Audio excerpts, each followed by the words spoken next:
Assalomu alaykum, men uchun aziz bo'lgan aka-ukalar, opa-singillar. Bugungi videomiz ham ozishlikka oid bo'ladi. Semizligi tufayli har xil noqulay vaziyatlarga tushib qoladigan insonlar uchun bu video ancha manfaatli bo'ladi. Azizlar, agar siz ozishlikka qiziqsangiz, men Doktor Ali 11-12 aprel kunlari bo'lib o'tadigan Sog'lom va chiroyli ozish nomli bepul vebinarimga sizlarni taklif qilaman. Webinarda qatnashish uchun описание bilan kommentariyada Telegramimizni silkasi qoldiriladi. Shu silka orqali Telegram kanalimizga obuna bo'lib oling va Telegram kanalimizda bepul webinar haqida to'liq ma'lumotlarni berib o'tamiz. Bepul webinarda sizlar uchun go'shtli ma'lumotlar beriladi. Shu ma'lumotlarni sizlarga ilindim. Albatta o'tib obuna bo'lib qo'ying. Demak, videomizga qaytamiz. Birinchi noqulaylik bu jismoniy noqulayliklar. Ya'ni semizligimiz tufayli harakatlar cheklanadi. Oddiy ishlarni ham qilish muammoga aylanadi. Ya'ni agar poyabzalingiz ipli bo'ladigan bo'lsa, shuni bog'lash ham katta muammo bo'ladi. Yechib kiyishda ham katta muammoga duch kelasiz. Tanish holati. Ikkinchi narsa bu transport vositalaridagi noqulayliklar. Ya'ni transportda o'rindiqlari kichkina bo'ladi. Samolyotga chiqasiz, avtobusga chiqasiz. Bu o'rindiqqa siz joylashib o'tira olmaysiz. Natijada bu sizga noqulaylik, tez charchashingizga sabab bo'ladi. O'zingizni noqulay his qilishga sabab bo'ladi. Keyingi narsa zinapoyadan chiqamiz.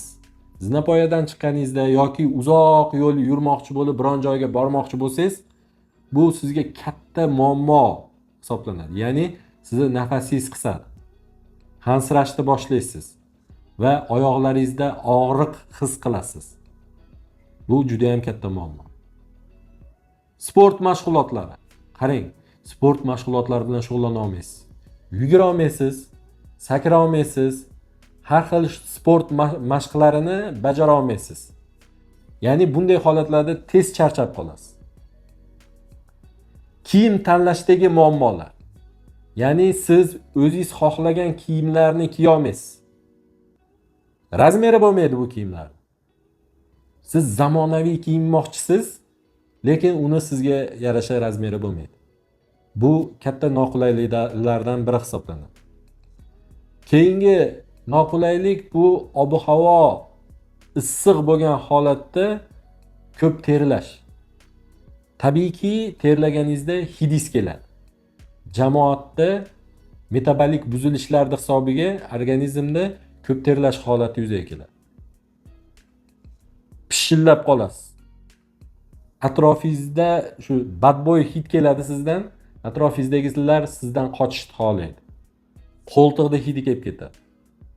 Bu menimcha juda ham katta muammolardan biri hisoblanadi. Ikkinchi noqulaylik bu sog'lig'ingiz bilan bog'liq. Nima bo'ladi? Ya'ni bizi ortiqcha vaznimizni umurtqa pog'onamiz ko'tara olmay qoladi. Tizzamiz, bo'g'imlarimizda muammolar yuzaga keladi. Ya'ni belda grija, tizza bo'g'imlarimizda artrit, artrozlar yuzaga keladi. Bu katta muammo menimcha.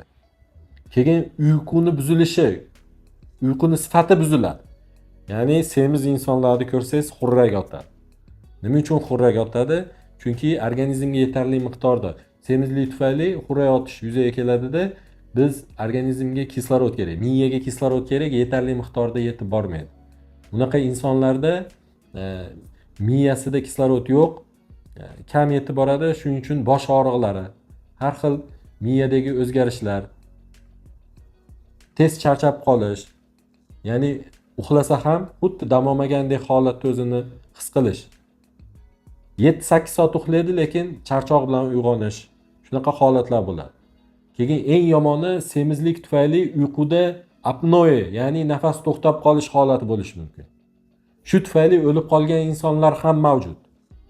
Shuning uchun bu ham katta muammo hisoblanadi. Keyingi navbatda uyqusizlik dedik. Keyingi navbatda insulinga bo'lgan sezuvchanlikning pasayishi. Natijada qonimizda shakar miqdori ortib ketsa ham organizm insulin ishlab chiqarmay qo'yadi yetarli miqdorda. Natijada bizda ikkinchi tip qandli diabet kasalligi rivojlanadi. Bu eng katta muammolardan biri hisoblanadi. Tibbiy muolajalarni qilishdagi qiyinchiliklar paydo bo'ladi. Ya'ni semiz insonlarda hatto ukol qilaman desangiz, tomiri ingichka bo'ladi. Tomirini topgani qiynalasiz.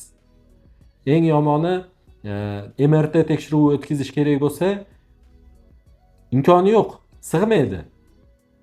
MRT, MSKT shunaqa tekshiruvlar o'tkazmoqchi bo'lsangiz, shunaqa noqulayliklarga, qiyinchiliklarga sabab bo'ladi. Yurak qon tomir tizimidagi muammolar va hokazo sog'liq bilan bog'liq bo'lgan juda ham ko'p noqulayliklarga sabab bo'ladi. Uchinchi noqulaylik ijtimoiy va psixologik noqulayliklar. Semiz insonlarda jamiyatda katta bosim kutib turibdi. Jamiyatdagi bosim va ularga nisbatan har xil kamsitishlar bu insonni ruhiyatini sindiradi. Atrofdagi insonlar semizlarni masxara qiladi va hatto tanqid qiladi.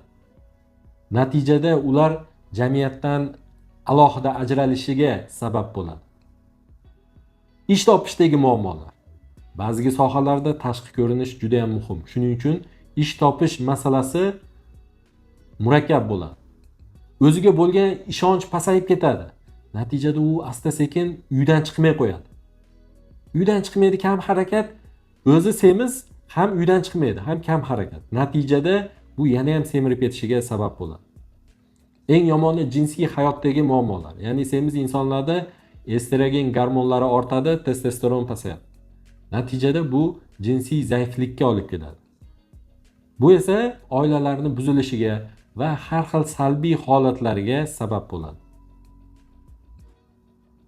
Qarang. Oila muqaddas. Bir-birini tushunish kerak, lekin qiyin bo'lib qoladi. Vaziyat juda ham qiyin bo'ladi. Keyin muomalada muammolar yuzaga keladi. Kim bilandir nimanidir kelishish kerak, do'gur qildi, qayerdadir ko'rishish kerak. Ko'plab restoranlarda semizlar uchun sharoit yo'q. Ya'ni stullar semizlarga to'g'ri kelmaydi. Maza qilib o'tira olmaydi. Ikkita stulni bitta qilib o'tirishligiga to'g'ri kelib qoladi. Bu esa semiz insonlarni ruhiyatini juda ham tushirib yuboradi va sindirib yuboradi. To'rtinchi noqulaylik bu ish va martaba bilan bog'liq bo'lgan noqulayliklar. Ayrim sohalar uchun tashqi ko'rinish muhim hisoblanadi. Ya'ni bu xizmat ko'rsatish va moda sanoati bo'ladimi? Shunga o'xshash holatlarda tashqi ko'rinish, masalan, reklama sanoatida ham tashqi ko'rinish muhim. Bunaqa sohada semiz insonlar o'ziga ish topa olmay qoladi. Keyingi navbatda jismoniy kuch talab qiladigan sohalarda semiz insonlar o'ziga ish topa olmaydi. Ya'ni ofitsiant yoki shu ish tufayli harakat talab qilinyapti. Semiz insonlarda harakat cheklanganligi sababli bunaqa ishlarda ishlash olmaydi. Keyin yana qanday ishlar bo'lishi mumkin? O'tirib ishlaydigan ishlar bor, ofisda, kompyuterda ishlaydigan ishlar bor. Bunaqa holatda ham ishlashlik noqulay. Sababi bu insonlarda ortiqcha vazn bor, uzoq o'tirsa beli og'rib qoladi. Tana yukni ko'tara olmaydi. Shuning uchun bunaqa ishlarda ishlash ham semiz insonlar uchun juda ham qiyin bo'ladi. Keyin kim bilandir ko'rishib, nimanidir hal qiladigan holatdagi ishlarda, ya'ni bizneslarda hal qiladigan ishlarda ham juda ham noqulayliklar bo'ladi. 5-chi noqulaylik bu kundalik hayotdagi mayda lekin noqulay holatlar. Nima bo'lishi mumkin? Semiz insonlar ortiqcha vazn bo'lgandan keyin ayrim tor joylardan o'ta olmaydi. Yo yonboshlab o'tishga, yonboshmacha turib o'tishga to'g'ri keladi. Liftda yoki avtomobilga chiqishda muammolar yuzaga keladi. Ya'ni tasavvur qiling, 130 kilogramli odam Nexia 2 ga chiqyapti. Yo Matizga chiqyapti. Juda qiyin. Bunaqa insonlar boshqaruvda ham qiyinchiliklarga duch keladi. Boshqarmasa ham o'tirishi qiyin bo'ladi. Taksi to'ssa bunaqa insonlarga ayrim taksilar to'xtamaydi. Ortiqcha vazni tufayli mashinaga nagruzka bo'ladi deydi, to'xtashmaydi. Keyin ko'pchilikdan har xil tanbehlar eshitadi. Nimaga ozmayapsan, nimaga sport bilan shug'ullanmayapsan degan har xil tanbehlarni ko'p eshitishadi bular. kundalik hayotimizda ko'p bo'ladi bunaqa vaziyatlar. Keyingi navbatda mana qarang. Restoranga bordingiz yoki oziq-ovqat do'koniga nimadir xarid qilmoqchi bo'lib bordingiz. Savatingizga qarashadi. Sotuvchi qaraydi, nima yeydikin bu inson deb turib qiziqadi, qaraydi. Restoranga borib ovqatlanayotganingizda ovqatlanishingizga juda ham ko'pchilik e'tibor bilan qaraganini his qilasiz. Bu ham ko'p semiz insonlarimiz uchun noqulay vaziyat hisoblanadi. Azizlar, ko'ryapsizmi? Semizlik tufayli juda ham ko'p noqulay vaziyatlarga tushib qolamiz. Bunday vaziyatlarga tushib qolmaslik uchun albatta birinchi navbatda to'g'ri ovqatlanishimiz kerak bo'ladi. Vaqtida uxlashimiz kerak. Jismoniy faollik qilishimiz kerak. Iloji bo'lsa bir haftada 3 martadan 5 marta yo 4 martagacha sport mashg'ulotlari bilan shug'ullanishimiz kerak bo'ladi. Va suv ichishda tartib bo'lish kerak. Me'yorida suv ichishimiz kerak bo'ladi. Va shunga o'xshash organizm uchun foydali bo'lgan ozishlikka oid qoidalarni o'zingizning hayot tarzingizga tatbiq qilib olishingiz kerak bo'ladi. Shunday holatda siz to'g'ri ozasiz va yuqorida sanab o'tilgan noqulay vaziyatlarga tushmaysiz. Azizlar, agar ushbu videomiz sizlar uchun foydali bo'lgan bo'lsa, like bosib, kanalimizga obuna bo'lishni unutmang. Va barchangizni bepul webinarimda kutib qolaman. Ishoning, bepul webinarda juda ham go'shtli ma'lumotlarni sizlarga bepul taqdim qilamiz. Sizlar uchun manfaatli bo'ladi va foydali bo'ladi. Sog' bo'ling, omon bo'ling, o'zingizni ehtiyot qiling.